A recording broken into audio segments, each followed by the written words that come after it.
जी की बात जो चल रही है कि अपने अंदर ही सब कुछ है।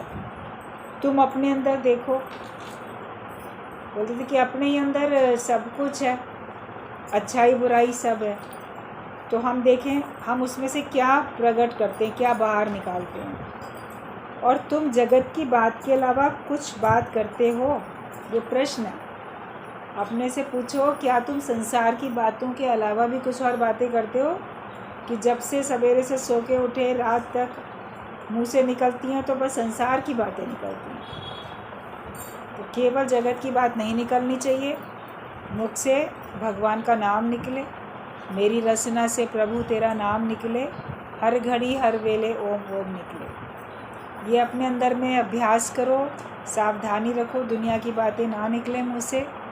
और ज़्यादा समय हम केवल भगवान का मनन सिमरन चिंतन करें, चर्चा भी उसी की करें। ऐसी महफिल में बैठो जहाँ पे कोई आपसे कहे कि आपको कोई भजन आता हो तो भजन सुनाइए, या आप खुद बोलो कि मैं आप लोग को एक भजन सुना रही हूँ, तो वो लोग सुनने के लिए उत्सुक हो जाए, हाँ हाँ ज़रूर सुनाइए, अच्छा लगे सुनना उनको। ऐसी महफिल में बैठो, या सत्संग का कोई पॉइंट कोई दृष्टांत आप किसी को बताओ, उसको सुन के अच्छा लगे।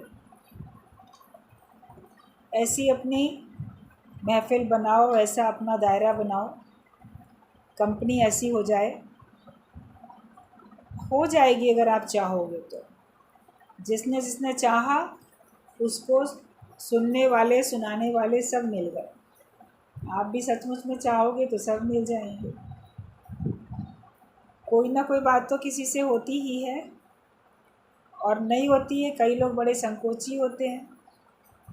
एक ने कहा कि हम बहुत संकोची प्रवृत्ति के हैं, हम ना अड़ोसी पड़ोसी से बात करें, जाना आना ही नहीं करते, ना संबंधियों से बात करते हैं, हमारा कोई दायरा है ही नहीं, केवल सत्संग का दायरा है, या बस घर में ही बैठते। तो ठीक है, आपका केवल सत्संग का दायरा है, लेकिन सत्संगियों के साथ, उनके साथ उठना बैठना, आपके गली मोहल्ले में जो सत्संग में जाते हैं उनके साथ ज्ञान की चर्चा हो, उनके साथ फिर दूसरी चर्चा नहीं होनी चाहिए। और साथ साथ अपना मित्रता का दायरा हमको बढ़ाना चाहिए। नहीं संबंधियों से आप बातचीत करते हो, जबकि कोई वैर विरोध भी नहीं है, कोई शत्रुता भी नहीं है, मनमुटाव भी नहीं है, फिर भी नहीं बात करते हो, तो अपने स्वभाव को चेंज करो। वो लोग आपको ये नहीं मानेंगे कि आप संकोची प्रवृत्ति के हो, वो लोग ये मानेंगे कि आप अहंकारी हो, इसीलिए आप बात नहीं करते हो। आप अपने को बहुत कुछ श्रेष्ठ समझते हो, इसीलिए बात नहीं करते हो। या आपके मन में हमारे लिए प्रेम नहीं है, इसीलिए आप हमसे बात नहीं करते। उनके मन में तो गलतफहमी होगी ना। तो दूसरे के मन में गलतफहमी क्यों रहे? बीच बीच में सबका हालचाल ले सको, और ज्ञान की बात इस बहाने उनसे बोल सको, बता सको। प्रेम तो सबसे करना है, लोकारित नहीं करनी कहीं भी, लेकिन प्रेम तो सबसे करना है। तो जो हम सबसे बात करेंगे तो इस बहाने ज्ञान की बात होगी। सबको ये पता है कि आप सत्संग में बिज़ी रहते हो, तो कम से कम सत्संग की चर्चा करो, तो वो लोग नहीं पूछेंगे, आप खुद बताओ। आज ना सत्संग में ये बात बड़ी अच्छी लगी, जैसे हम लोग आपस में बताते हैं ना, जब पॉइंट चलता है आप लोग बताते हो, गुरुजी की बात ये अच्छी लगी, सत्संग सुना तो आज ये बात अच्छी लगी। तो आपस में तो हम लोग बता लेते हैं सब एक दूसरे को, लेकिन औरों को क्यों नहीं बता पाते हैं? ये भी तो अपने अंदर विचार करके देखो कि क्यों नहीं बता पाते हो। कोई पूछे नहीं तो भी बताओ, क्या पता कब किसको सुनते सुनते ज्ञान पसंद आए, अच्छा लगे उसको भी, और उसको उस दिन उसी वाले पॉइंट की अंदर से बड़ी ज़रूरत भी हो। आपके मुख से बोलेगा भगवान, ये सोचो ही नहीं कि आपके मुख से आप बोलोगे, बोलो भगवान बोलेंगे। तो इस चर्चा में रहो और इस चिंतन में रहो, भगवान की चर्चा और भगवान का चिंतन। जो पिंडे सो ब्रह्मंडे, जो हमारे इस पिंड में है, शरीर में है, वही बाहर ब्रह्मांड में भी है। अभी ये शरीर 5 तत्वों से बना, तो बाहर भी 5 तत्व हैं। वही तत्व अंदर हैं, वही तत्व बाहर भी हैं, पांचों तत्व प्रकृति में भी वही हैं। और अपने अंदर आप कहते हो आत्मा है, तो बाहर भी परमात्मा है। परमात्मा मतलब क्या हुआ? पर में भी आत्मा, परमात्मा।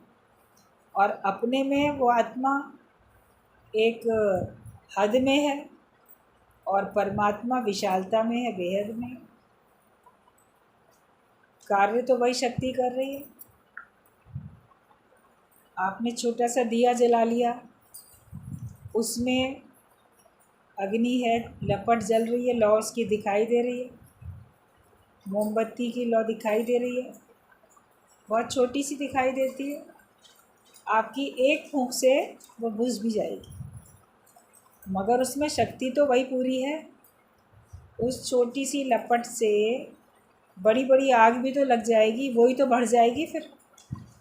अभी तो वो एक सीमित दायरे में है, मोमबत्ती के अंदर कैद है, उस धागे से जुड़ी हुई है, चारों तरफ मोम है, उससे वो उसी में एक हद में है। दिया जल रहा है, दिए में थोड़ा सा घी तेल जो भी आपने डाला है, रुई की छोटी सी आपने बत्ती बनाई, तो वो उसी में कैद है, वो एक हद में है। लेकिन वही उसको अवसर मिलेगा तो वो बहुत विशाल रूप भी तो ले लेती है। कई बार ऐसे आग लग जाती है। पूजा घर में दिया रख दिया, रात भर जलेगा जी, बुझाएंगे नहीं, सो गए सब घर के लोग। वहीं थोड़ी सी कहीं हवा या कुछ ऐसे चला, उसकी लपट कहीं कैसे हुई, और कहीं पे भी किसी से भी वो आग पकड़ लेता है। सबने इस प्रकार के केस बहुत सुने ही होंगे।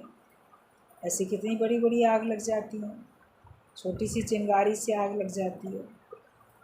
तो शक्ति तो उसमें है, अवसर मिलना चाहिए, वो शक्ति बहुत बड़ी हो जाती है। तो हर एक के अंदर सत्ता तो उसी तत्व की है। आत्मा के रूप में आपके अंदर में, देह में एक हद में है, तो जितनी देह की सामर्थ्य है उसी हिसाब से काम होता है।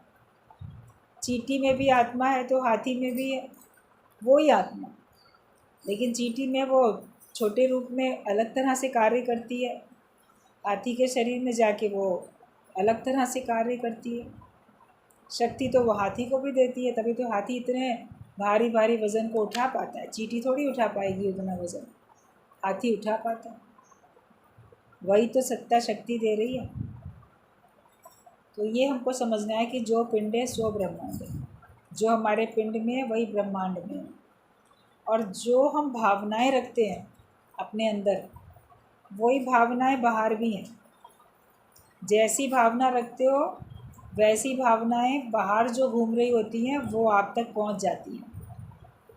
आप भक्ति भावना रखते हो तो आपकी भावना चारों तरफ घूमती हुई भक्ति भावना तक पहुंच जाती है जो बाहर है, तो आपको और खुशी होती है और प्रसन्नता होती है। आपकी भावना से आपको वैसे ही महसूस भी होने लगता है। जितनी भक्ति भावना में रहो उतना आपके अंदर में और भक्ति बढ़ेगी और आपको खुशी महसूस होगी। जितना ज्ञान की भावना में रहो और आपको ज्ञान बढ़ेगा आपका, क्योंकि बाहर भी वही है, जो आपके अंदर है वही बाहर है। आप अपने अंदर का जो बाहर प्रकट करते हो वो बाहर के सेम जो भावनाएं बाहर भी हैं उनको वो अपनी ओर आकर्षित कर लेता है। आपके अंदर कोई दुर्भावना होती है तो बाहर भी सब तरफ दुर्भावनाएं ब्रह्मांड में फैली हुई हैं, तो वो सारी की सारी दुर्भावनाएं वो भी आपकी तरफ आकर्षित हो जाती हैं, तो आपका मन और दूषित होने लगता है। कभी एक दुख का ख्याल करो तो आपका मन और दुखी होते जाता है कि नहीं, और बढ़ता है और खूब बढ़ता है। एक सुख का ख्याल करो तो आपका मन और खुश होते जाता है, बहुत देर तक आप खुश रहते हो। दुख का ख्याल करके बहुत देर तक दुखी रहते हो। तो जो भावनाएं हमारे अंदर हैं वही बाहर भी हैं। कौन सी आप प्रकट करते हो वो अपने जैसी भावनाओं को आकर्षित करके आप तक ले आती है। तो इससे अच्छा आप अच्छी भावनाएं प्रकट करो, भगवान को चाहो, भगवान को पाओ, प्रेम की भावना रखो, पॉजिटिव भावना रखो, सकारात्मक सोच रखो, सकारात्मक विचार रखो। नेगेटिव थॉट क्यों करते हो, नेगेटिव विचार क्यों रखते हो? नकारात्मकता से भरे विचार नहीं रखो, वरना बाहर से भी सब तरह से वही आपके पास आ जाएंगे। जो खुद जैसा होता है वो अपने जैसे संगी साथी खोज लेता है। कोई शराबी होता है, उसको नए शहर में भी पहुंच जाएगा तो थोड़े दिन में उसको शराबियों के संग दोस्ती अपने आप हो जाएगी। उसको मिल जाएंगे, शराबी को शराबी मिल जाते हैं, वो शराब का दुकान ठिकाना ढूंढ लेता है। जुआरी जो है वो जुए का अड्डा और जुआरी लोगों से दोस्ती उसकी हो जाती है। भगवान के भक्त की भक्तों से दोस्ती हो जाती है। एक सत्संगी सत्संगी को ढूंढ लेता है। तो जो खुद जैसा होता है वो अपने जैसे लोगों को आकर्षित कर लेता है और अपने जैसे लोगों से आकर्षित भी होता है और वो ढूंढ लेता है। तो ऐसे ही हमारे ख्याल भी हैं, वो अपने जैसे ख्यालों को ढूंढ लेते हैं। तो हमेशा अगर अपने को हमेशा खुश रखो तो आपकी खुशी कभी ख़त्म नहीं होगी। अपने अंदर ऐसे विचार आने ही नहीं दो जो आपका समय बर्बाद करें, आपकी शक्ति बर्बाद करें, आपकी खुशी को बर्बाद कर दें। ऐसे विचार आने नहीं दो। अपने मास्टर खुद बनो। अपने पे थोड़ी कृपा हर एक को करनी होती है, क्योंकि जो हमारे पिंड में है वही ब्रह्मांड में है। जैसी दृष्टि वैसी सृष्टि। जैसा हमारे अंदर की दृष्टि का जो भाव होता है वैसी हमको सृष्टि नज़र आने लगती है। संत को सब संत नज़र आएंगे, अच्छे को सब अच्छे नज़र आएंगे, चोर को सब चोर नज़र आएंगे, बुरे को सब बुरे ही नज़र आएंगे। आप अपने अंदर में केवल अच्छाई भरो और अच्छाई को खोजने के लिए हर तरफ निगाह डालो। इसमें क्या चीज़ अच्छी है, इसमें क्या चीज़ अच्छी है, उसकी अच्छाई को ढूंढो तो आपकी गुण ग्राहक दृष्टि बन जाएगी। हर एक से आप गुण उठा सकोगे, आपके पास गुण ही गुण रह जाएंगे। दीदार शहंशाह का हुआ तो तस्वीर गुलामों की क्या देखी। अगर किसी को राजा का दर्शन हो रहा है, और राजा को देखने सब जाते भी हैं, गुलामों को देखने जाता है कोई? अभी पुलिस वाले बहुत चल रहे हैं, कैदियों को लेके जा रहे हैं, तो उनके दर्शन करने कोई भागते हैं, अरे अरे देखें कौन कैदी जा रहे हैं।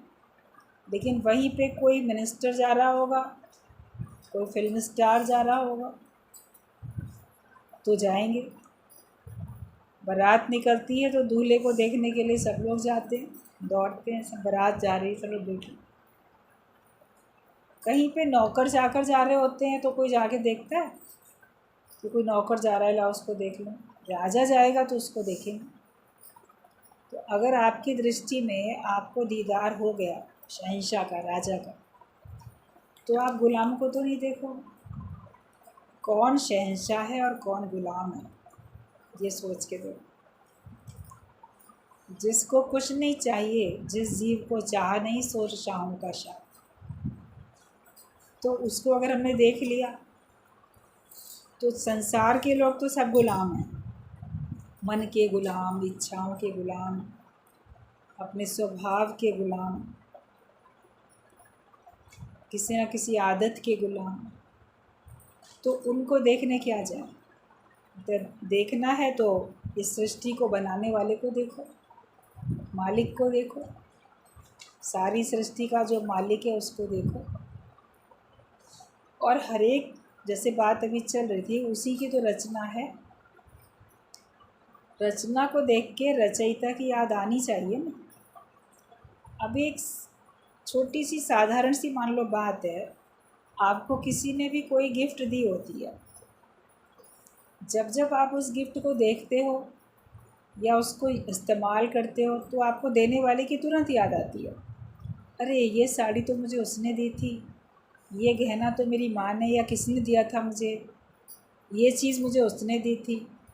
आपके घर में बचपन से लेके आज तक बहुत सारी गिफ्ट आती हैं, लोग आपको देते हैं और आप भी दूसरों को देते हो। तो वो वस्तुएं जो आप इस्तेमाल करते रहते हो, तो उनको इस्तेमाल करते समय या देखते ही आपको तुरंत वो व्यक्ति भी तो याद आता है कि उसने मुझे ये चीज़ दी थी। तो इस सारी सृष्टि को देख के भगवान याद क्यों नहीं आते हैं कि भगवान ने ही मुझे ये सारी सृष्टि दी है, सारे संसार प्रकृति भगवान ने दी है।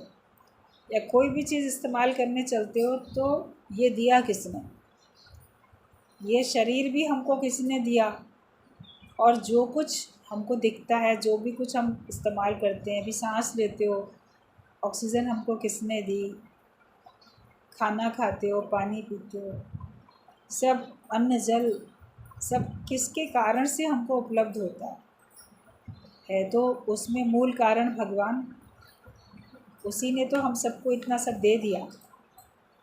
तेरे लिए भगवान ने कैसी रची बहार, एक हमारे लिए भगवान ने इतनी सुंदर सृष्टि बना दी, इतना सब अच्छा अच्छा बना दिया।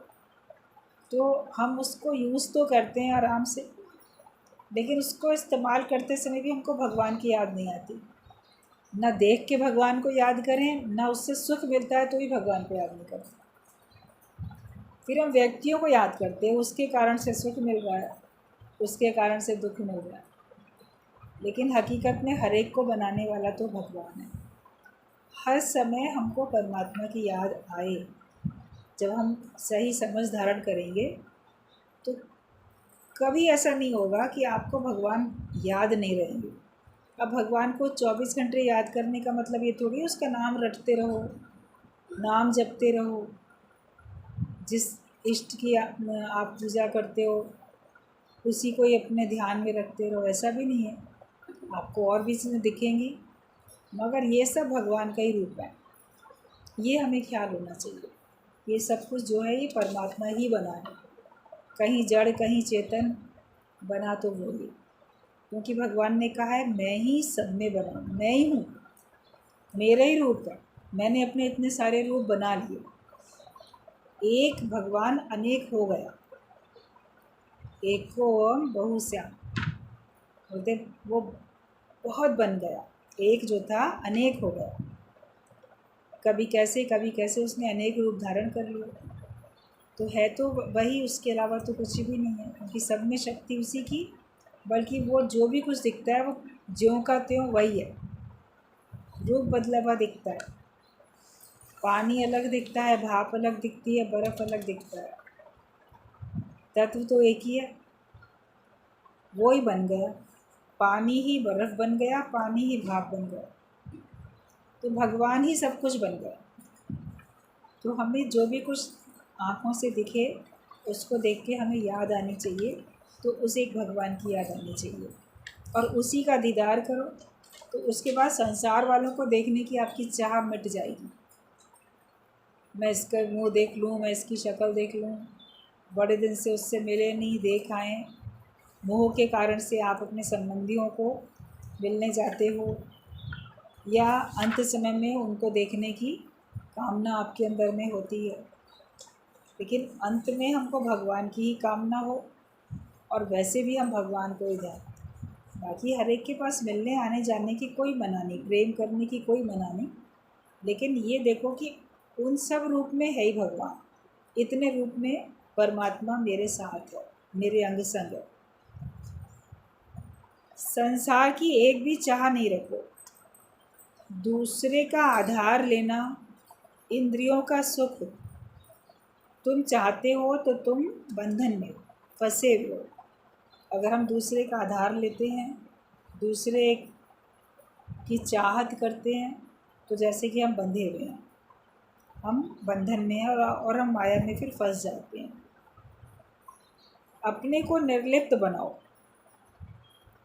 सब अपने को माया से और जगत से निर्लिप्त बनाते जाओ।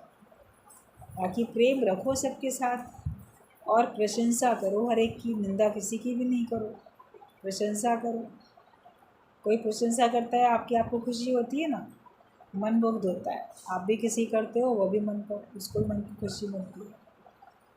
यही जीवन में मिठास घोलता है, प्रेम हमारे जीवन में मिठास घोलता है। प्रशंसा करना, ऐसे मीठे अच्छे शब्द, वो हर एक के जीवन में मिठास घोलते हैं। साथ साथ भगवान का नाम, वो तो अमृत है, वो आपके कानों में पड़ता है तो उसे मिठास घोल देता है जीवन में, हृदय में। तो खुद भी मीठे मीठे होके रहो और दूसरे को भी मिठास देते जाओ। माया की एक भी चाह है तो तुम ब्रह्मचारी नहीं हो, तुम उस माया के कामना के कीड़े हो। जैसे भी बात चल रही थी कि गोबर में रहता है कीड़ा, तो गोबर के वो गोले बनाता रहता है। भोंडू जो होता है वो ऐसा गोल गोल बना के उसको ऐसे धकेलता रहता है, यहाँ से वहाँ, वहाँ से वहाँ। कभी कभी आप लोगों ने देखा होगा कहीं गांव की तरफ या शहर में भी, मिट्टी में कच्चे घरों में ऐसे या पक्के में भी, कहीं क्यारी में से निकल के वो ऐसे गोल गोल उसको धकेलते हुए लेके जाते रहते हैं, जिससे बॉल को कोई धकेलते हुए जा रहा है। तो वैसे बनाते रहते हैं और ऐसे उसी में मगन रहते हैं। तो माया में भी हर एक का मन उसी में ही लिप्त है और उसी में ही मगन है। कुछ मिल भी नहीं रहा है, लेकिन उसकी खुराक वही है, जो उसको चाहिए वही है, उसी में वो खुश है। तो जगत वाले माया में खुश रहते हैं, उनको ज्ञान में मज़ा नहीं आता।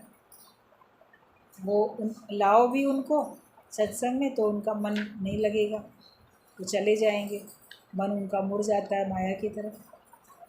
और जिनको सच की लगन होती है, सच की चाह होती है, वो इस तरफ आगे बढ़ जाते हैं, क्योंकि उन्हें फिर ज्ञान चाहिए, उनको सच सही चाहिए। जिसको भगवान चाहिए वो आएगा यहाँ, और जिसको माया चाहिए वो चला जाएगा। हर एक की अपनी अपनी मंजिल है, किसको क्या चाहिए। सत्य बात तो ये है कि हर एक की मंजिल परमात्मा ही है। जब तक वो उसको नहीं मिलेगी तब तक वो भटकता ही रहेगा, जन्म मरण के चक्कर में जाता ही रहेगा। आधार कभी भी किसी का नहीं लो और अपने को निर्लिप्त बनाओ। क्या तुम सर्वजीत बनते हो? भाई सबको जीत लिया, ऐसे बन गए, तो सबको जीतने के लिए अपने मन को जीतना पड़ता है। मन जीते जग जीत। हम सब जीतना चाहते हैं, ये भी, इसको भी जीते, उसको भी जीते, लेकिन नहीं जीतते तो अपने मन को नहीं जीतते, अपनी इंद्रियों को नहीं जीतते। इंद्रजीत बनो, इंद्रियों को जीतने वाले, और मन को जीतने वाले मन जीत बनो, तो फिर आप सबको जीत सकते हो। ये कोई भी आपको हरा नहीं सकता कभी भी।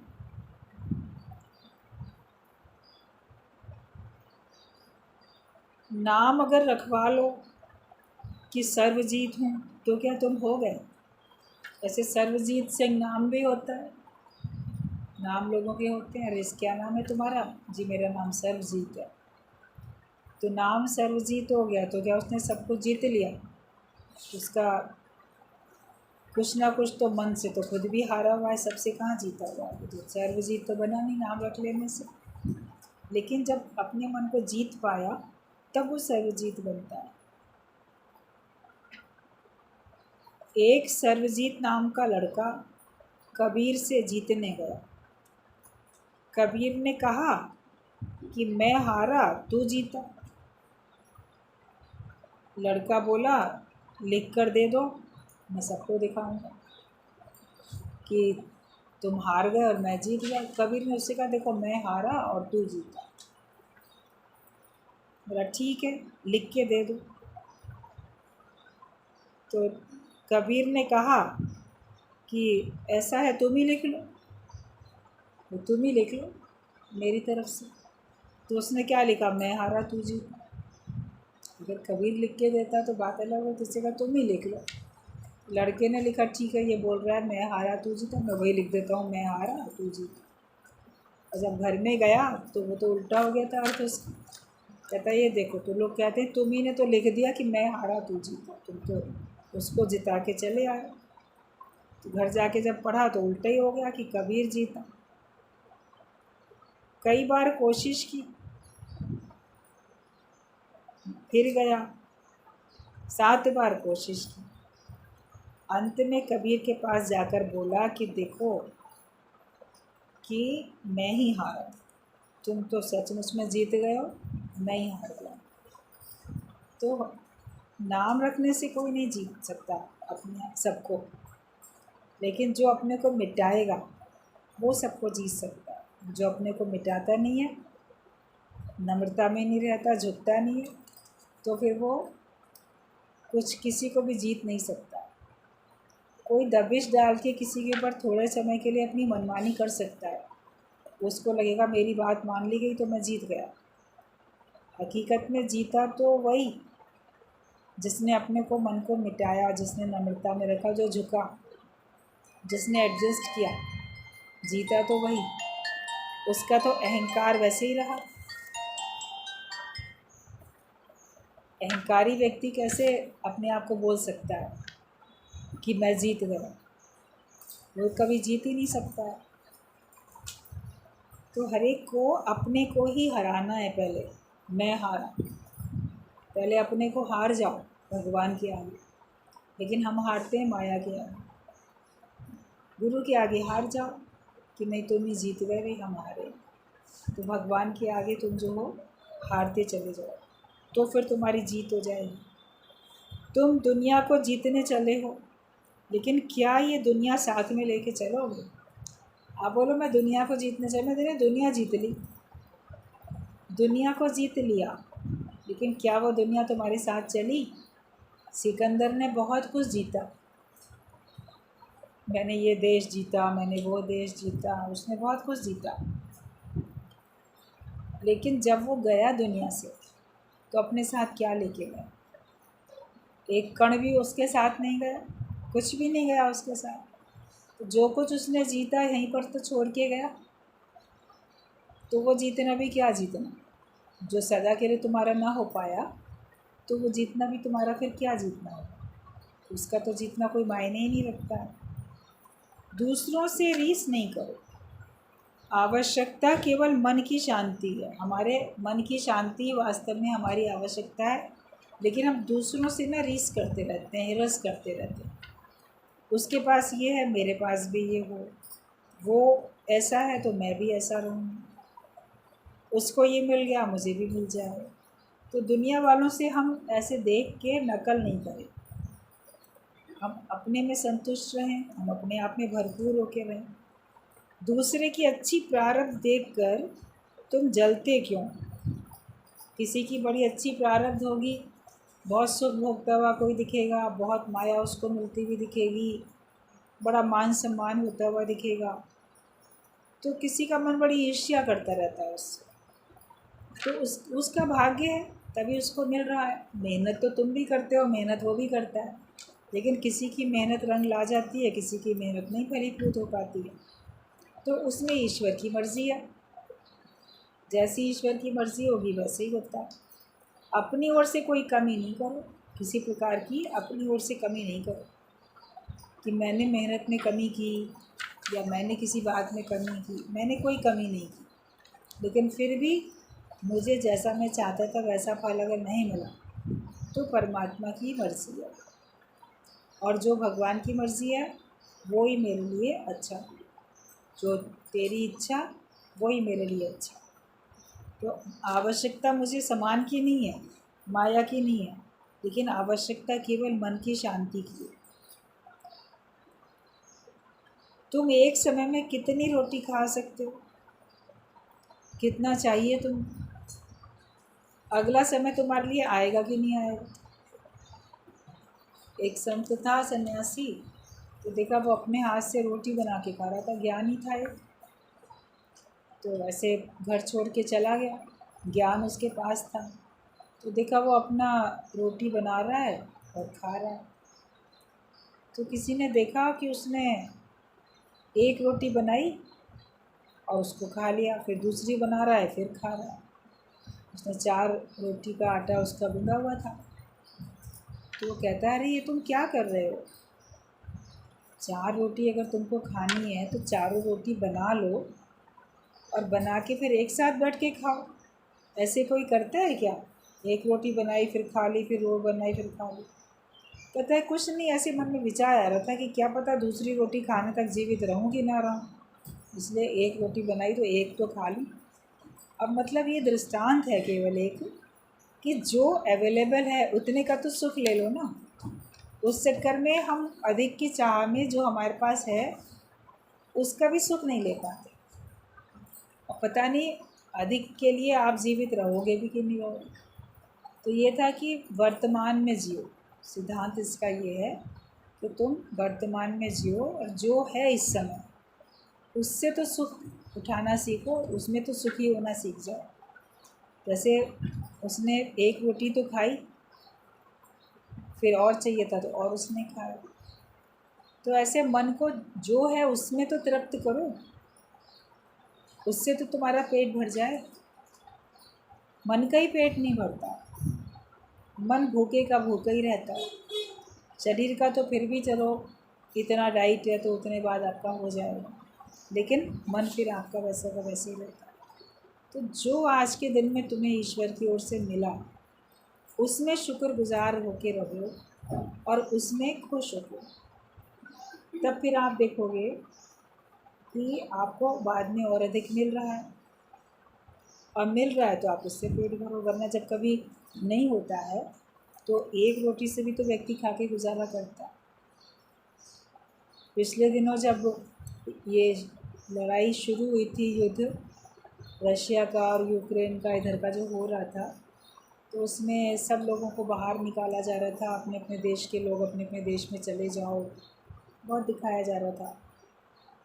तो उसमें बताया, एक ने टीवी में अपना अनुभव बताया था कि हम लोग 3 दोस्त थे और हमारे पास में केवल एक एप्पल था शायद या संतरा, कुछ एक सिंगल फ्रूट था। उसको हम लोगों ने तीनों ने मिल बांट के खाया और उसी से हम लोगों ने 3-4 दिन गुजारे। आप सोच के देखो, एक संतरा या एक सेब तो इंसान यूं ही चलते फिरते खा लेता है। उसके बाद उसको अलग से नाश्ता भी चाहिए, दोपहर का खाना भी चाहिए, रात का खाना भी चाहिए, भरपेट चाहिए ना। लेकिन उस समय जब मजबूरी पड़ी तो बोले कुछ था ही नहीं, सब मार्केट सब तरफ बंद है, लेने के लिए बाहर भी नहीं जा सकते और वहाँ हम लोग फंसे हुए हैं। और जब कहा जाएगा कि हाँ अब निकलो और अब जाओ, तब जाएंगे, तो हम लोग वहीं पर ही बैठे थे। तो उसी से हम लोग ने इतना किया। तो जब लाचारी मजबूरी होती है तो व्यक्ति उतने से भी तो अपने मन को संतुष्ट करता है। व्रत रखते हो तब तो कभी ऐसा निर्जल व्रत भी रख लेते हैं तो कुछ भी नहीं खाते, 24 घंटे बाद खाते हैं, कभी 48 घंटे बाद खाते हैं, कभी कैसे कभी कैसे। तो मन को समझा देते हैं हमारा व्रत है, हमको तो इतने दिन के बाद में खाना है। तो सभी लोगों का ये अनुभव है, लोगों का ऐसा कहना होता है। ये भाव जब भगवान की भक्ति का व्रत का होता है तो भूख हमको लगती ही नहीं। तो भूख हमारे मन से है ना। आप अपने मन को अगर संतुष्ट कर लोगे थोड़े में तो उसी में संतुष्ट हो जाएगा, नहीं करोगे तो बहुत बड़े में भी वो संतुष्ट नहीं होता रहेगा। तो आवश्यकता तो तुम्हें केवल मन की शांति की है। और एक टाइम में तुम कितनी रोटी मैक्सिमम खा सकते हो, उतनी मिल जाएंगी, मगर उसके अलावा भी तो चाहिए आपको। शाम के लिए रख लें, कल के लिए रख लें, आप बाद के लिए रख लें, पूरे घर भर के लिए इकट्ठी करके रख लें। अभी भंडारे सब लगेंगे मंगल में, जेठ के मंगल में इधर लखनऊ में भंडारे बहुत लगते हैं। तो बच्चों का बचपना होता है, उनको बहुत शौक़ लगता है, उनको खाने में जितनी भूख है उतना तो खाएंगे, लेकिन वो हर जगह जाके इकट्ठा भी करके आते हैं। एक बचपना है, उनको शौक़ लगता है, खुशी होती है। इधर का क्या भंडारा था, वहाँ से ले लिया, वहाँ से ले, खुशी खुशी घर में जाएंगे, दिखाएंगे, बताएंगे, और उतना वो लोग खा भी नहीं पाएंगे। फिर अगले दिन बासी होगा, क्या करेंगे मालूम नहीं, लेकिन लेने की उनको एक होती है प्रवृत्ति। भूख से भी अधिक मिल रहा है तो भी उसको लेने की प्रवृत्ति होती है। तो संसार में लोगों का यही हिसाब किताब है। मन की प्रवृत्ति ऐसी होती है कि जितने से उसका काम चल जाएगा उससे अधिक भी उसको ले, अगर मिल रहा है तो उसको लेने की प्रवृत्ति होती है। लेकिन ज्ञानी जो है वो ये देखता है कि जितना है मेरे पास उतने में मेरा काम चलता है, और वो खुश रहता है उतने में भी। कम है तो कम में खुश रहता है, अधिक है तो वो अधिक में खुश रहता है। मन की केवल हवस है और कुछ नहीं। तो हमें ऐसे नहीं, अपने मन की हवस नहीं रखनी कि मुझे बहुत मिल जाए। दूसरे को ना मिले, मुझे ही मिल जाएगा। तो तुम भी छोड़ के जाओगे किसी और के लिए। मन की हवस से उसको पूरा कर लिया, लेकिन फिर छोड़ के तो उसको भी चलेगा। दूसरे को सुख बांटो तो तुमको सुख मिलेगा, लेकिन तुम बांटने की जगह बटोरने में लगते हो। माया में अगर आप जो बांटोगे तो आपको सुख मिलेगा। जो लोग भंडारा करते हैं, बांटते हैं, उनको बांटने में सुख मिल रहा है ना, खुशी मिल रही है, तभी तो कर रहे हैं। कोई कंपल्शन थोड़ी है कि ज़रूरी है तुमको करना है। मगर एक मन में भक्ति भावना होती है, मन में उमंग होती है, खुशी होती है, अरे चलो भंडारा करें, कोई भी आए कोई भी जाए, खा के जाए। तो वो ऐसे खुशी खुशी बांटते रहते हैं। उनके चेहरे पे कितनी चमक होती है, मन में कितनी खुशी होती है। और सब जब पूरा हो जाता है तो बड़ी तसल्ली होती है, चलो आज हमने ना भंडारा किया। तो बांटने में तो सुख है। तो ज्ञान भी बांटते चलो, प्रेम भी बांटते चलो, सही समझ सबको बांटो। आप तन से मदद कर सकते हो, तन से मदद करते जाओ, उससे आपको खुशी मिलती जाएगी। लेकिन अगर आप बांटने की जगह बटोरने में लग जाओगे तो फिर आप खुश नहीं रह सकते। और जितना इकट्ठा करोगे तो उतने तुम माया में और डूबते जाओगे। तिनका हल्का है तो तैरता है, और पत्थर भारी है तो डूब जाता है। आप माया जितनी इकट्ठी करोगे, जितनी इकट्ठी करोगे, आपके अंदर में भारीपन आता जाएगा, और वो उतना ही आपको डुबोएगा, उन्नति आपकी रुक जाएगी। लेकिन जब हमारे पास कुछ नहीं है, हम हल्के ही हल्के होके रहेंगे। मन को दिखाओ कि जो मेरी आवश्यकता है वो भगवान ने मुझे दे रखी है, जैसे भी तैसे दे रखी है, और वही मेरी प्रारब्ध है, वही मेरे लिए उसी में खुशी है भगवान की, और मुझे भी उस बात में खुशी है। कहते कि भक्ति के बिना तो बहु डूबे से आना। अगर भक्ति नहीं है तो माया में बहुत डूब जाते हैं। भक्ति आपको हल्का कर देती है, लेकिन अगर आपके अंदर भगवान की भक्ति नहीं है, माया से प्रेम करते हो, वो आपको भारी कर देती है। दिमाग भारी, दिल भारी, बहुत माया इकट्ठी कर लो, बहुत अधिक खाओ पियो तो शरीर भी भारी, सब ऐसे ही उठ जाता है। तो फिर आपके अंदर में हल्कापन हमेशा रहना चाहिए, वरना सब पत्थर बनते हैं और उसमें डूबते जाते हैं। काल से कौन तुमको बचा सकता है? केवल ब्रह्म ज्ञान ही तुम्हें छुड़ा सकता है। जब तुम्हारा मोह क्षय हो जाए तो समझो कि तुमको मोक्ष मिल गया, तुम्हारा मोक्ष हो गया, तुम मुक्त हो गए। मोह जब तक है तब तक तुम्हारा मोक्ष नहीं है। अपने को स्वयं जानो। गुरु कहता है मान ना मान तू है भगवान, तो इसको तत्व से जानो। ऐसे तो किसी का नाम भगवान दास हो जाता है। भगवान दास नाम नहीं रखवा लो, लेकिन अपने को मैं वो तत्व हूँ, मैं भगवान हूँ, तो निश्चय से जानो। Know the truth and truth will make you free. तुम सत्य को जानो तो सत्य तुमको जो है वो मुक्त करेगा। सच के लिए लालसा नहीं है अगर तुम्हारे अंदर, तो बंधन नहीं हो। प्यास हो तो ज्ञान का पानी पियोगे।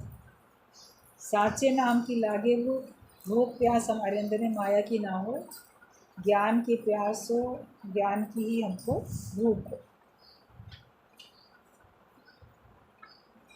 तुम मूर्तियों को चढ़ावा चढ़ाते हो, लेकिन वो मिला तो पुजारी को, मूर्ति को तो नहीं मिला।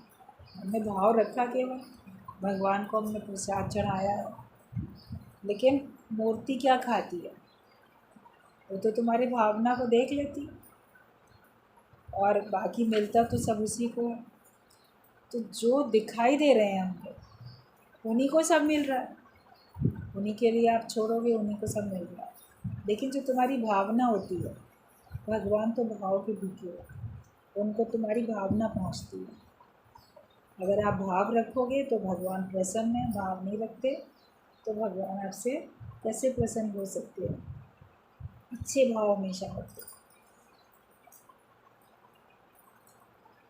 एक विचार होगा तो तुम्हारे अंदर में शांति होगी। अगर अनेक विचार हैं तो तुम्हारे मन में खलबली मचती रहेगी।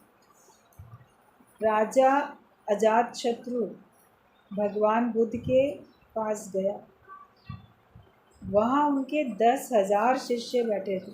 भगवान बुद्ध के 10,000 शिष्य उनके आश्रम में वहाँ एक साथ बैठे हुए थे और सब मौन में और शांत थे।